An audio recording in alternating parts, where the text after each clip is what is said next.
जय यीशु बोलता हूँ। Yes, Father. जय यीशु। आज माता कलीसिया के लिए बहुत बड़ा पर्व है।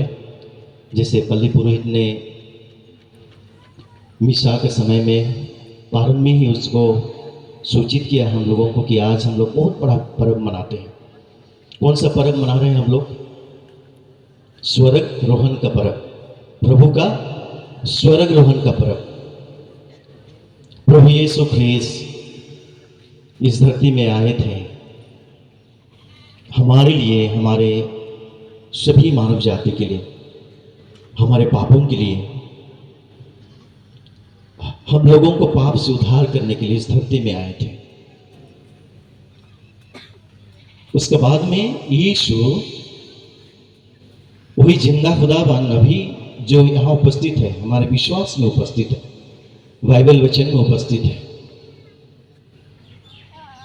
वही प्रभु यीशु ख्रीस्त, जैसे पल्ली पुरोहित ने कहा कि वो मर गए थे और मरने के बाद में उनको दफनाया गया था।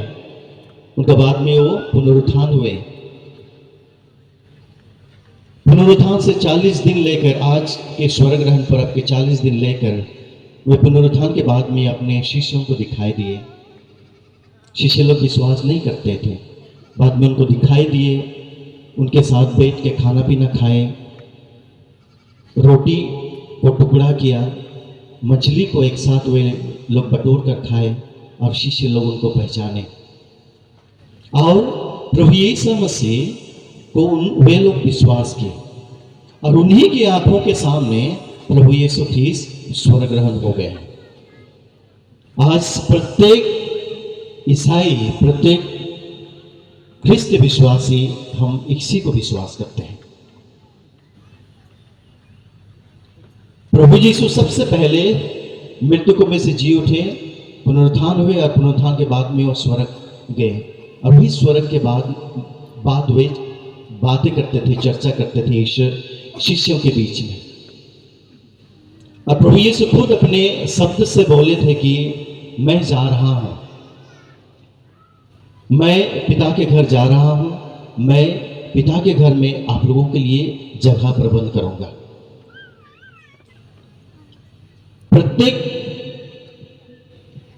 यीशु मसीह के अनुयायी, ये शिष्य लोग, प्रत्येक हम लोग इसी विश्वास में आज हम लोग टिके हुए हैं।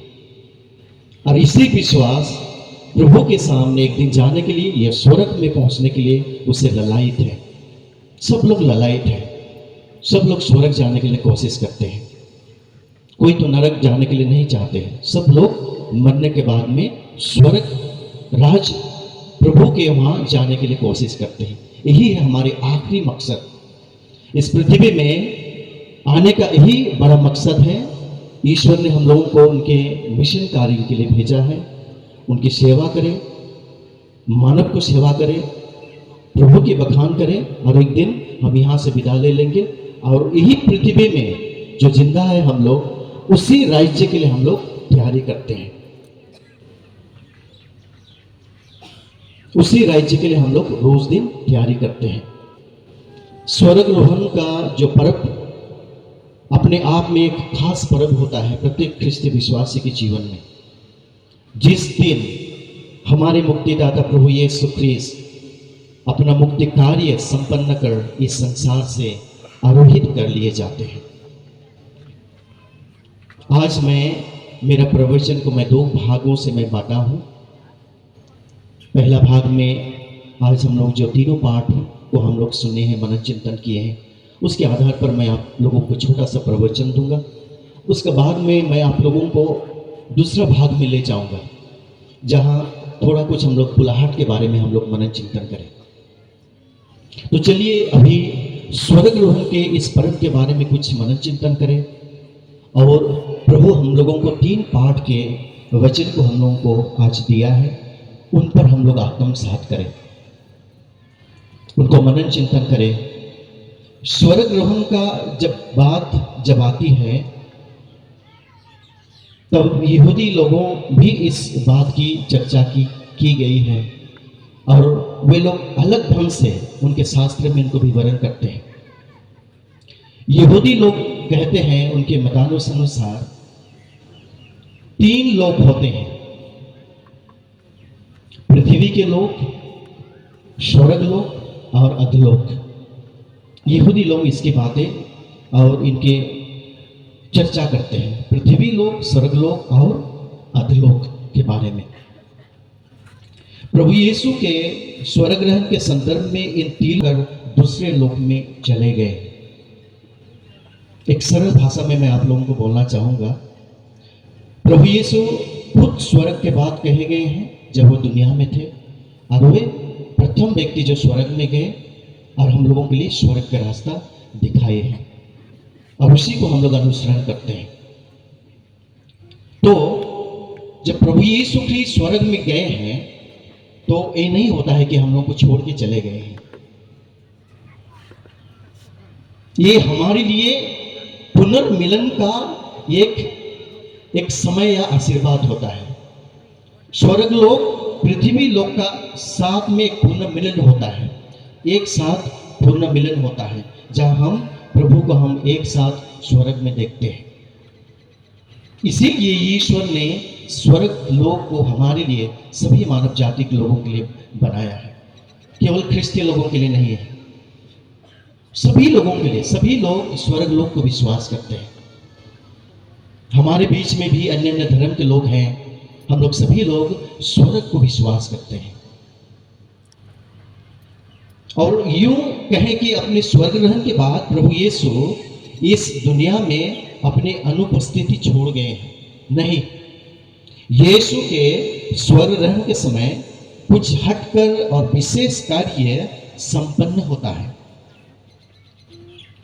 उनका पुनरुत्थान, स्वर्ग ग्रहण और पवित्र आत्मा का प्रेरितों पर उतारना, ये 3 घटनाएं एक दूसरे से बेहद जुड़ी है।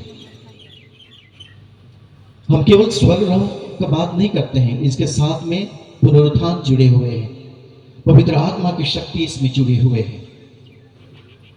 पुनरुत्थान के बाद प्रभु यीशु ख्रीस्त शरीर का रूपांतरित हो जाता है।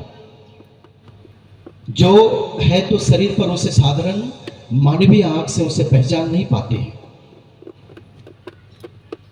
वो पवित्र आत्मा की शक्ति से उनको अनुभव और विश्वास करते हैं।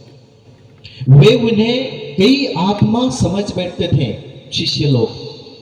जब प्रभु यीशु ख्रीस्त मर गए थे, जी उठे, पुनरुत्थान हुए, शिष्यों के बीच में दिखाई दिए, तो वे लोग अलग आत्मा समझ बैठते थे।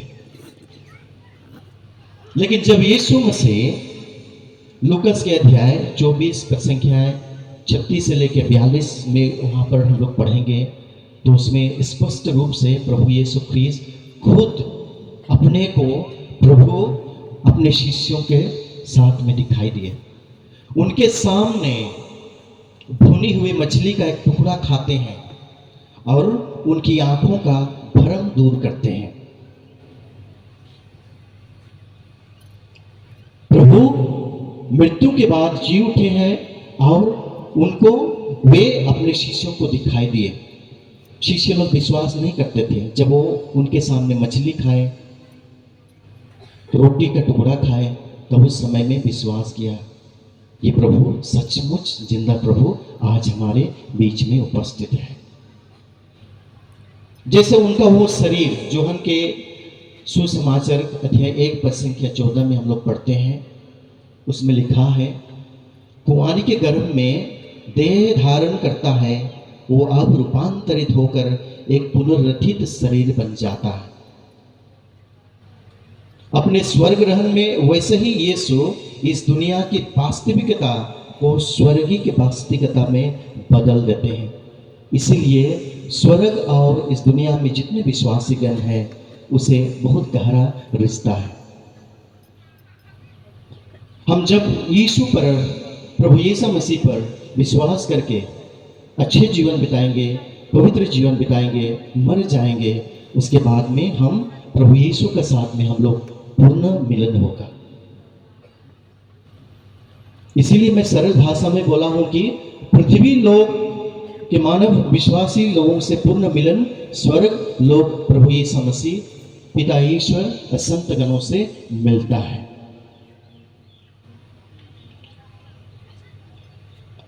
अपने पिता हमारी विनती बहुत बार कहे हैं, उसमें भी प्रभु यीशु ख्रीस्त इसी विश्वास को, इसी अनुभव को प्रकट करता है।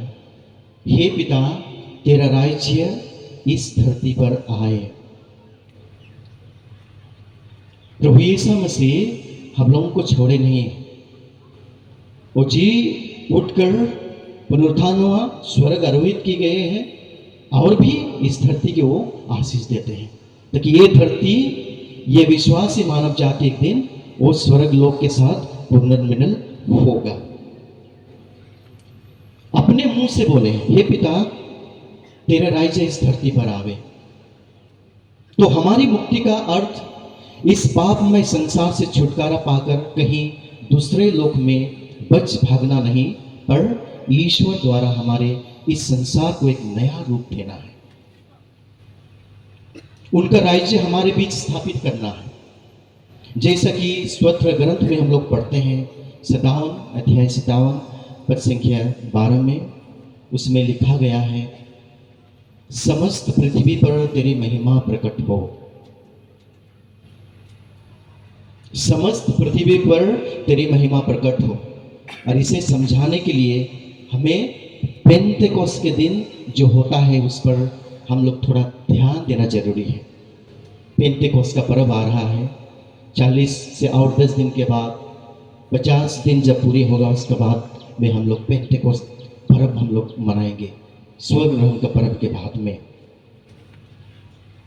ये दोनों घटनाएं यानी प्रभु का स्वर्ग ग्रहण और पवित्र आत्मा का उतरना एक दूसरे से घनिष्ठ संबंध को जोड़ी जाती है। इन दोनों घटनाओं में यीशु दुनिया से स्वर्ग जाते हैं और स्वर्ग से पवित्र आत्मा नीचे आते हैं। और इसका भी वे शिष्य लोगों के बीच में जिक्र किया गया था, मैं आप लोगों के ऊपर में पवित्र आत्मा भेजूंगा, जो प्रभु यीशु पर विश्वास करते हैं, जो अनुयायी हैं, उन पर मैं पवित्र आत्मा भेजूंगा। तो यीशु मसीह का स्वर्ग ग्रहण इस लोक से किसी अन्य लोक में जाना नहीं, परंतु दुनियाई वास्तविकता को स्वर्गिक वास्तविकता में परिवर्तित करना है। इसीलिए मैं कहा कि आज के पर्व को एक सरल भाषा में मैं बोला हूं, यह स्वर्ग और पृथ्वी का मिलन है। अभी एक प्रश्न हमारे बीच में एक प्रश्न पैदा होता है कि क्या हम प्रभु यीशु मसीह के चेले होते हुए या उसको विश्वास करते हुए क्या हम उस स्वर्ग में हम लोग जाने के लिए ललायित हैं? प्रभु यीशु ख्रीस्त बारंबार हम लोगों को वचन के द्वारा, उनकी ख्रिस्तीय संस्कार द्वारा, उनका शरीर और रक्त द्वारा हम लोगों को रोज दिन में बलिदान में हम लोग को पोषित करता है। ये क्यों हम लोगों को देता है, क्यों हम लोगों को ये सजूक देते हैं, हम लोग ग्रहण करते हैं? क्योंकि एक दिन पृथ्वी लोक स्वर्ग लोक से मिलन होगा। यहाँ पृथ्वी का स्वर्ग के द्वार रूपांतरण होता है, स्वर्गिक शक्ति दुनिया को रूपांतरित करती है। हम रोज दिन अपने घर में, अपने परिवार में इसी को ललायित रखने के लिए प्रार्थना करना है। हम लोगों को सोना नहीं है, दुनियादारी में हम लोगों को खोना नहीं है। अपने विश्वास को प्रकट बनाए रखिए, ईश्वर एक दिन हम लोगों को रूपांतरित करेंगे। क्रिस्त में मेरे प्यारे भाई एवं बहनों, प्रभु यीशु का स्वर्ग ग्रहण इस प्रकार से उनके धरती छोड़कर जाने को नहीं, परंतु उनके द्वारा इस धरती को, इस कलीसिया को, इस बिहाली मंडली को, इस दुनिया के सारे मंडलियां को, कलीसिया को स्वर्गिक कलीसिया से जोड़ने की एक कड़ी है। और एक हर विश्वासी के लिए एक आह्वान है कि हमें यीशु के इस कार्य को अपने जीवन में आगे बढ़ाना है। हमें स्वर्ग और धरती को एक साथ लाने या जोड़ने के यीशु के जो मिशन हमें दिया है उसको आगे बढ़ाना है। यही है प्रत्येक विश्वासी, ख्रिस्तीय विश्वासी व्यक्तियों का एक अच्छा मिशन कार्य जो प्रभु ने हम लोगों को सौंपा है। तब भी हम एक दिन प्रभु यीशु के सामने समान अपने पुनरुत्थित शरीर में सर्वशक्तिमान के स्वर्गीय सिंहासन के सामने खड़े होकर उनके महिमा के दर्शन करेंगे। ये रहा छोटा सा संदेश प्रवचन आज के तीनों पाठ के आधार पर। चलिए और थोड़ा कुछ दूसरा भाग में मैं आप लोगों हम लोग प्रभु को धन्यवाद देंगे, क्योंकि प्रभु ने हमारे प्यारे सिस्टर रेवरेंड सिस्टर